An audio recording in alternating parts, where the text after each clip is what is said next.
मनसे नेता राजू पाटिल ने गणेश नाइक के 14 गांवों के विकास के लिए मुख्यमंत्री को भेजे पत्र पर प्रतिक्रिया दी। पाटिल ने आरोप लगाया कि आगरी समाज का केवल राजकारण के लिए इस्तेमाल हो रहा है और गांवों की उपेक्षा की जा रही है। उन्होंने नागर विकास मंत्री एकनाथ शिंदे से इन गांवों के लिए बजट में निधी देने की मांग की। नाही, खरं तर नाईक साहेबांनी जेव्हा ही लक्षवेधी मी टाकली की 14 गावं नवी मुंबईत घ्या, त्यावेळेस त्यांनी जो प्रश्न विचारलेला किंवा मागणी केलेली त्याच मागणीवर ते आताही ठाम आहेत। तेव्हा जे अभिजित बांगर साहेब आयुक्त होते तत्कालीन नवी मुंबईचे, त्यांनी सांगितलं होतं की इथे 5900 कोटीच्या आसपास याला खर्च करावा लागेल, गावांच्या इन्फ्रास्ट्रक्चरसाठी 591 कोटी द्यावे लागतील आणि काही अतिक्रमण आहेत ती काढायला लागतील आणि तीच मागणी त्यांनी परत रिपीट केलेली आहे। त्याची मागणी काही वेगळी नाही आहे, परंतु ती जी त्या हिशोबाने जी मागणी केली होती त्याची तरतूद कुठेतरी बजेटमध्ये करायला पाहिजे होती। आपण एक पाहिलं पाहिजे की त्यांचं हे वक्तव्य आलं हे बजेट नंतर आलं आहे।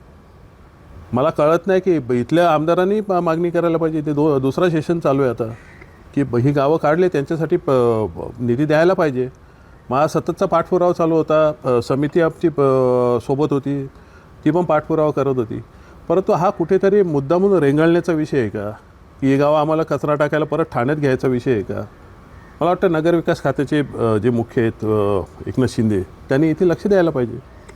त्यांच्या मुलाचा इलेक्शनच्या वेळेस नाईक साहेबांच्या बोलण्यात नाही येतं की इलेक्शनपुरतं आम्ही बाप पुढे ढकलून दिली, नाहीतर मी तेव्हाच विरोध करणार होतो।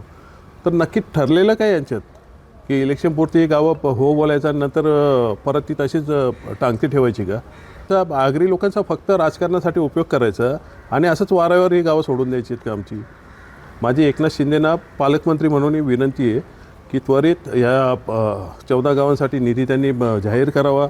जो आडिवली बुतवली रस्ता आहे तो MMRD तर्फे त्यांनी टनेल घोषणा करावी की इथे टनेल एक करण्यात येईल, जेणेकरून नवी मुंबईची कनेक्टिव्हिटी होईल। मग नाईक साहेब कशाला बोलतील? आज तुम्ही बघाल इथे जे गोडाऊन्स आहेत यांचेच कच्चे बच्चे आहेत। सरकारी जमिनींवर मी माझे अनेक पत्र दिलेली आहेत की हे गोडाऊन्स काढा, सरकारी होमगार्डच्या जागेवर 6-7 एकरच्या जागेवर गोडाऊन्स बांधलेले आहेत। कुठेतरी यांचा वरदहस्त दिसतो आहे आणि अजूनही यांची काय भूक भागलेली दिसत नाही, म्हणून तरी चाललं नाही ना अशी संशयात जागा आहे।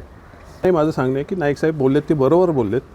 त्यांची भावना तीच आहे की 20 वर्षे त्यांनी टॅक्स नाही वाढवला नवी मुंबईत, त्यांचं त्या शहरावर प्रेम आहे। यांच्यासारखं नाही की ओरबडून घेऊन जायचे, त्या पोटतिडकीने त्या पायी ते बोलत आहेत।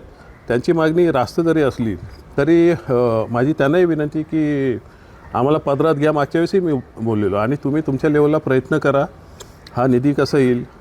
एकदम ही लोक पॅनिक होतील असं वक्तव्य आपल्याकडूनही जायला नको। आमची विनंती, आमचे नेते आहेत ते इकडच्या आगरी समाजाचे, त्यामुळे ही आगरी गावं आगरीबहुल गावं आहेत, त्यांचा विचार करण्यात यावा आणि निश्चितच याच्यातनं काहीतरी मार्ग काढावा। या सगळ्याची भूमिका काय असणार आहे यापुढे तरी गाव? नाही, मनसेची भूमिका काय बघा, टेक्निकली हा जो ही 14 गावांचा विषय, ती 14 गावं नवी मुंबईत गेलेली आहेत, त्याबद्दल कोणालाही काही वाटून घेण्याचं कारण नाही आहे। प्रश्न फक्त एवढाच आहे की ह्या 14 गावांसाठी जो निधी यायला पाहिजे, जी मागणी सातत्याने नाईक साहेब करतायत, आम्ही करतोय, 14 गाव विकास समिती करते, तो निधी का नाहीत? नगरविकास खातं यांच्याकडे यांनी द्यायला पाहिजे। मुलाचा मतदारसंघ आहे। आज तुम्ही सरपंचाचा ग्रामपंचायतीने केलेले कामाचे श्रेय घ्यायला खासदार येतात ना आमचे, मग जा ना बाबांना सांगा ना सकाळच्या नाश्त्याच्या टेबलवर की यांना द्या निधी, नगरविकास खातं यांचे। वेळ लागतो का याला? फक्त लोकांना वेटीस धरण्याची कामं चालू आहेत। तुम्ही आमच्या मागे या तरच तुमची कामं करू, असं राजकारण चालू आहे इथे।